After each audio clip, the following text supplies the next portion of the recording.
UP विधानसभा चुनाव 2022 कई मायनों में काफी महत्वपूर्ण है। यूपी में बीजेपी की जीत पर कई सवाल खड़े हो रहे हैं और यूपी में मुकाबला सपा और बीजेपी के बीच था। सपा जीतते जीतते कैसे हार गई? वो कौन सी सीटें हैं जहां सपा की जीत पक्की थी लेकिन फिर भी उसे हार का मुंह देखना पड़ा? इसके लिए देखते हैं ये रिपोर्ट। यूपी ने एक बार फिर योगी को चुना है। बीजेपी की जीत हुई और सपा को हार का मुंह देखना पड़ा। यूपी में चुनावी पंडितों ने अखिलेश यादव की जीत की भविष्यवाणी कर दी थी, तो वहीं अखिलेश ने भी अपनी जीत का दावा किया था, लेकिन नतीजों ने पूरी बाजी ही पलट दी।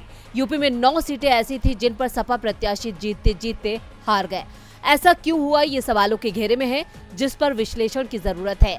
चुनाव आयोग की वेबसाइट पर मौजूदा आंकड़ों के मुताबिक करीब 9 सीटों पर प्रत्याशियों की जीत हार का अंतर 1000 वोटों से भी कम रहा। ये सीटें हैं, बड़ों से बीजेपी के कृष्णपाल मलिक जीते हैं। उन्होंने आरएलडी के जयवीर को सिर्फ 315 वोटों से हराया। बिलासपुर से बीजेपी के बलदेव औलख ने सपा के अमरजीत सिंह को 307 वोटों से हराया। धामपुर से बीजेपी के अशोक राणा ने सपा के नईम उल हसन को सिर्फ 203 वोटों से हराया।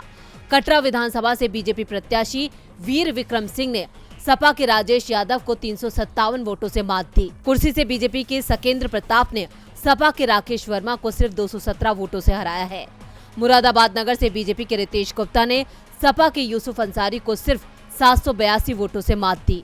नागपुर से बीजेपी के मुकेश चौधरी ने सपा के धर्म सिंह सैनी को मात्र 315 वोटों से हराया। नाहटोर से बीजेपी के उम्मीदवार ओम प्रकाश ने सपा मुंशीराम को 258 वोटों से हराया। शाहगंज विधानसभा से बीजेपी की सहयोगी निषाद पार्टी के रमेश ने सपा के शैलेंद्र यादव को सिर्फ 719 वोटों से हराया है। समाजवादी पार्टी ने वोटों की गिनती शुरू होने के बाद अपने कार्यकर्ताओं से मतगणना केंद्रों पर डटे रहने को कहा था, क्योंकि वोटों का अंतर कई सीटों पर काफी कम था। कई सीटों पर सपा और बीजेपी के उम्मीदवारों के बीच टफ फाइट देखने को मिल रही थी, लेकिन धीमी गति से चल रही मतगणना ने बीजेपी प्रत्याशी के हक में जीत दर्ज कराई। ये भी सवालों के घेरे में है। डीबी लाइव की रिपोर्ट।